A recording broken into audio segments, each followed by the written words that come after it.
Chapter 4 Probable Selves and More Questions.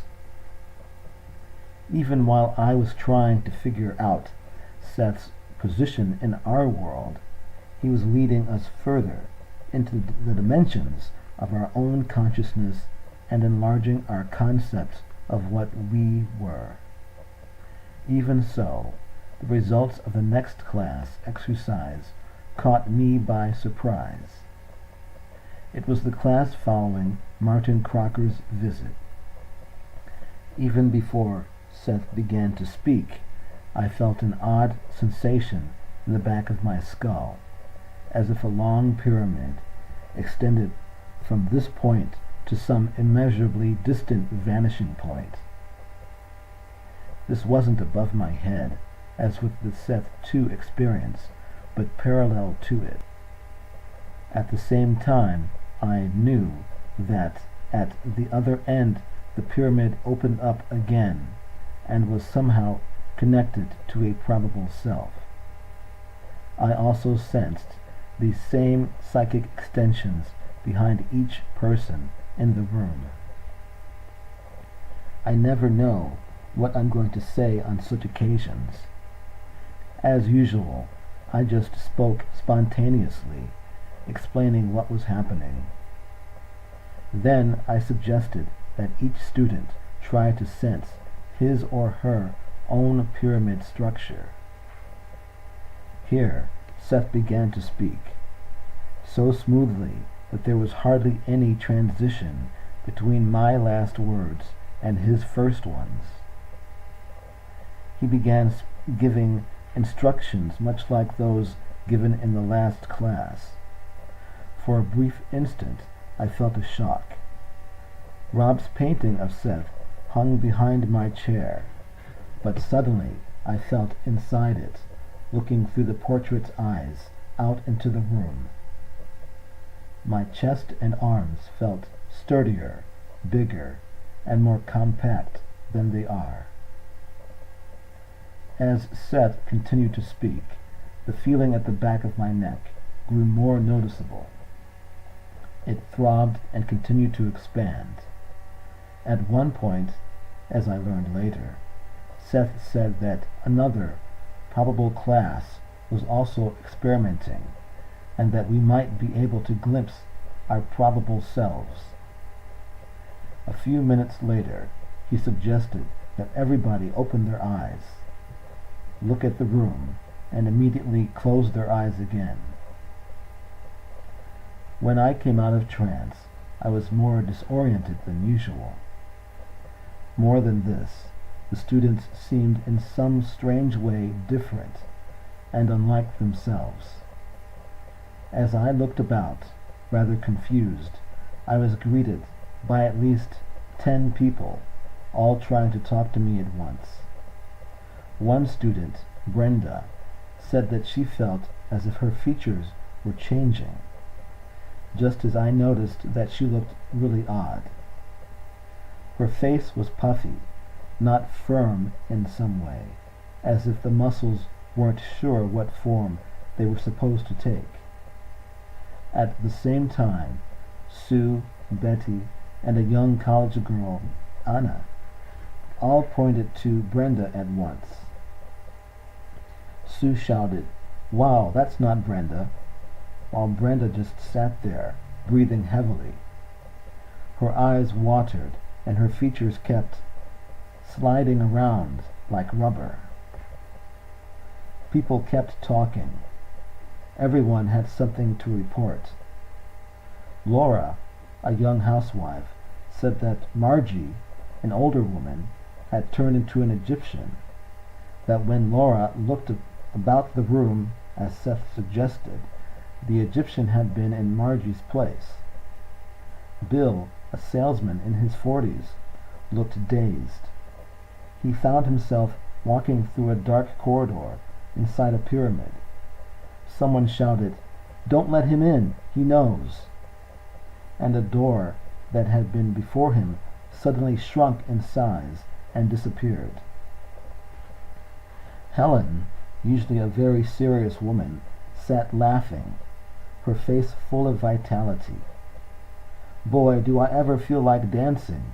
I've got so much energy. I could dance all night, she said. And I thought, I could swear that's not Helen. Before I could say anything, another young woman, usually very quiet, suddenly began talking in a rush. Words seemed to slide out of her mouth effortlessly. "It's so easy to express yourself," she said, smiling. "It's so joyfully simple. How did I ever think it was difficult?" She sat there, looking for all the world like a 12-year-old, though she was in her early 20s. In that moment, her face was as completely smooth as a child's. In the meantime, Helen kept swinging her legs back and forth, wiggling her feet, and asking other students if anyone wanted to dance. Roger, an accountant, was still dazed as he told what had happened to him. First he'd seen 5 versions of himself. Then, inside a pyramid, he found himself looking at a very plush apartment with a dark green carpet, a couch, and above it gold-framed paintings. It was here that Seth asked students to open their eyes for a moment and look about the room. When he did so, Raj nearly jumped a foot because he still saw the same room. These are only some of the experiences. Others were just as startling. I kept on, asking each person what had happened in turn, but all the while I was having trouble orienting myself to what was going on. Each time I questioned someone, my voice grew weaker. Disquieted, I found that I wasn't concentrating on what was said as much as I should have. Instead, I was focused on a strange sensation in my right hand and arm. I was sitting in the rocker, my arms on the arms of the chair, but my right hand felt very bony, the fingers almost like thin claws. To my dismay, the sensations spread until my whole body felt fleshless. I knew that if I looked down, my normal body would be dressed in its blouse and skirt. Yet it made no difference. Mentally, I looked out of skeleton eyes. A calm detachment and understanding quickly vanquished a momentary sense of nostalgia. I had left this physical room and this reality long ago, and so had my students. I sat inside a skeleton, in a rocking chair, addressing other skeletons who sat on chairs and couches in a room that itself had long since disappeared. So I knew had the town and the civilization in which it had its being. All of this, the class and students, had happened millions of years in the past. Even the skeleton images, that now seemed the only right ones, were only mirages. Yet I wasn't sad or even curious. Only the sense of vast distances briefly held my attention. So with a strange new courtesy, I continued to address my questions to those in the room. Gradually, the feelings began to vanish. As they did, Seth came through. Examine your own feelings at this time. If you have ever learned to examine the nature of your own consciousness, do it now. For to one extent or another, you have made an exchange with your probable selves. Some of you are in the wrong room. I want you to follow that channel backward and reverse your journey. Now, the selves that you know are returning to their rightful places. Therefore, collect yourselves and return to this time and place. I came out of trance and looked around the room. We were all ourselves again. Ourselves? Or were we just the selves we've been told to think we were? My own experience with the room of skeletons came back to me. What did our experiences mean? How were we to interpret the results of our alterations of consciousness?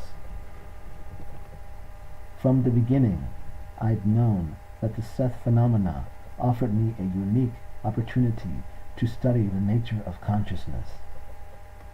These class experiences were throwing the whole question of perception out in the open. True or false again? How valid were our experiences, and in what terms? Had there really been faces around the ceiling a few classes back? Did we literally make an exchange with probable selves? Now and then I'd wonder, did it make any difference? The experiences were enriching our lives. As a result of our reincarnational dramas, for instance, students were relating to their families and friends with far more flexibility and understanding. Did it matter whether or not those remembered lives really happened? I know that many people experiment in mind control classes, learning to change the focus of consciousness. But few seem propelled by the need to fit their altered perceptions into the normal world, or wonder what they suggest basically about the nature of being. As our classes continued, I was beginning to see that our world of facts was extremely limited. The fact was, the framework of facts couldn't explain our experiences at all. This actually became obvious with the publication of the Seth material in 1970, when I made my private experience public, and therefore gave it reality in the normal world, where people could say, is it true? Did it really happen? Those who accepted Seth and my experience often did so in a structure of reference that literally drove me up a wall. Seth made perfect sense to them in a framework like Martin Crocker's, that included good and bad spirits, religious dogma, punishment, and possession. There, Seth had instant status. I had a good spirit to protect them from bad spirits. As some of these people wrote or came to class, I soon discovered that my ideas didn't fit that framework any more than they fit into conventional psychological or scientific dogma. With serious reservations, I still trust the physicists most of all. Several physicists obtained excellent data from Seth that expanded the range of their own investigations. As time went on, though, I saw that I certainly wasn't going to achieve any respectability in their eyes either. While they might chat about Seth among themselves and use his ideas, they certainly weren't about to use his name or mine as a reference for an official scientific paper. I didn't even realize that I wanted to be respectable, but it was still difficult to admit that I didn't really fit into any particular field, because I was placing Seth and my experiences in a context in which such things had never been considered, at least to my knowledge. After leaving the Catholic Church years ago, I was deeply suspicious of organized religion, but at least the Church had only one God and devil to worry about. After the Seth material came out, people began to send me some occult or Gnostic literature. To my horrified amazement, I found an even more rigid dogma. There were a definite number of levels of existence.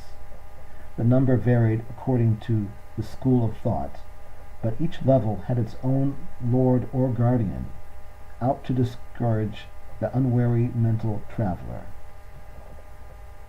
A few days after Martin's visit, for example, one leader of such a group called me. He told me that he had found himself in a particular realm of existence in an out-of-body journey.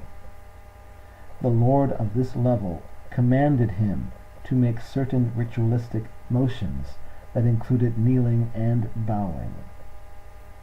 Otherwise, he'd be annihilated. So he knelt and bowed as prescribed. I thought he'd used good sense with his beliefs and under the circumstances. But this man never questioned his experience. I knew very well that out-of-body travels were possible, and I experimented with them often. I also knew that out-of-body doesn't have to mean out of mind, and that in body or out of it, we find what we expect to find. But this spiritual master was calling me a white goddess, insisting that Seth and I were saying the same thing as he was saying, only in different terms. He wouldn't allow his students to read my books until they'd reached a certain level. How had I ever found myself even remotely connected with such a frame of reference? Other leaders of the psychic field thought that I was dangerously leading the public to the Ouija board, when any good responsible psychic knew that evil spirits waited for such unsuspecting dabblers. The dead didn't have much better sense than the living, it seemed, and even a lower idea of amusement. Good God! While these summer classes were going on, the mail started coming in.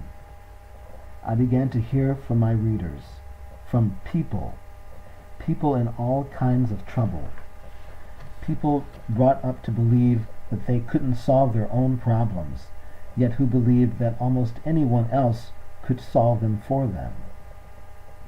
Amazing, vital people with the ground cut off under their feet by all kinds of psychological and religious dogmas that said the same thing.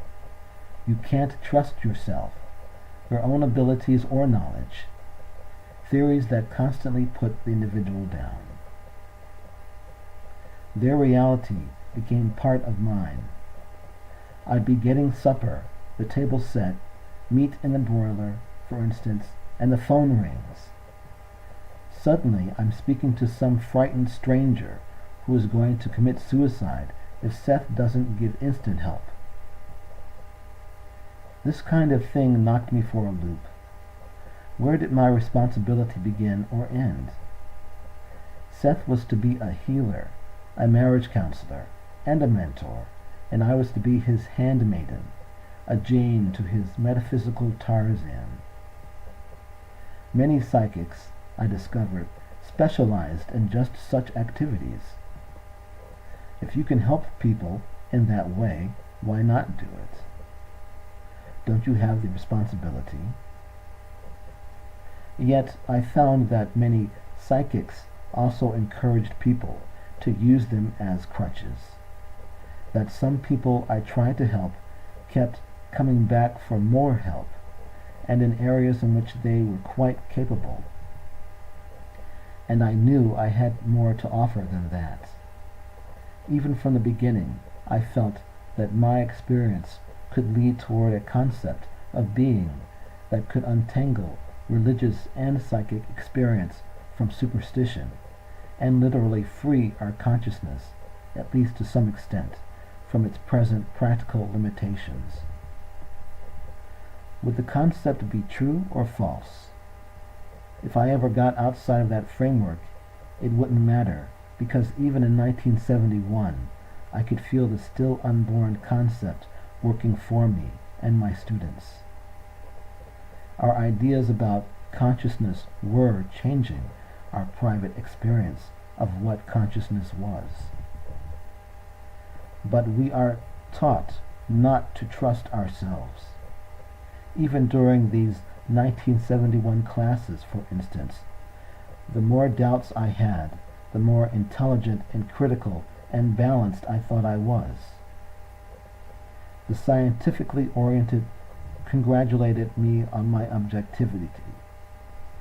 The spiritualistically oriented cautioned me that my intellect was running away with my psychic experience, but they meant that it was blinding me to the reality of good and bad spirits, and all the rest of the baggage usually considered part of the mediumistic adventure. So I was in a quandary. My skepticism was not in the validity of the spiritual world, but in the superstitious nonsense with which that reality is interpreted. Seth's concepts and my own lead me far beyond those limitations. Yet, in a way, I'm at a disadvantage because Seth's theories and my own are still open. Seth is still having sessions, and only the other night he began delivering some material that significantly enlarges the scope of his concepts on the nature of being. This book itself will present only an introduction to the theory of aspects. It too is still in a state of becoming. Nor, important point, do I deny the reality of life after death or the existence of personalities so vast and complex that they seem to dwarf us. It is precisely because I sense their greater reality that I can glimpse, at least, those greater human abilities that make such perception possible. We often assign to spirits those abilities that are rightfully ours, simply because we have been taught that we ourselves are so inconsequential. One of my students, in particular, tells me that I'm overly concerned. If I were broad-minded enough, I'd realize that all the symbols mean the same thing. Often I've been tempted to agree with him, and I appreciate the beauty and utility of symbols. The trouble is that people often forget what symbols mean, or even that they stand for something else. Truth can wear out its symbols, just as people can wear out clothes. But why not just call Seth a spirit guide and let it go at that? In other words, why not let other people's interpretation of my experience blot out my own? Because that's a great way to lose personal vision. Who needs more conventional dribble from spirits alive or dead, handing out the same dogmas in different clothes, only minutely altered to fit the circumstances? Yet most spirit communications do just that. People have been taught to structure their unique revelationary experiences through definite prepackaged ideas. Thus, they are neatly robbed of their own vision, and the world is poorer for it. By original vision, I mean that which is felt by an individual in his or her own way. It can belong to no one else, because it can't be experienced in the same way by another. It can be recorded and translated, but only by being true to our private visions can we really learn anything at all, much less hope to teach others.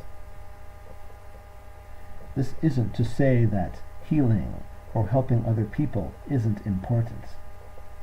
God knows it doesn't mean that I don't feel their need.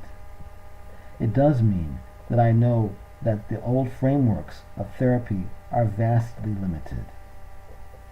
I know that we create our own reality, privately and jointly, and this greater truth has to be my framework. Only by telling others that they form their own experience can I help them in a way that no one else can. To do this, I have to let Seth write his books. I have to be peaceful and energetic enough to follow my own mystical nature and try to show others how to recognize their own abilities. This means that I can't take great amounts of time to answer mail or hold sessions on individual problems.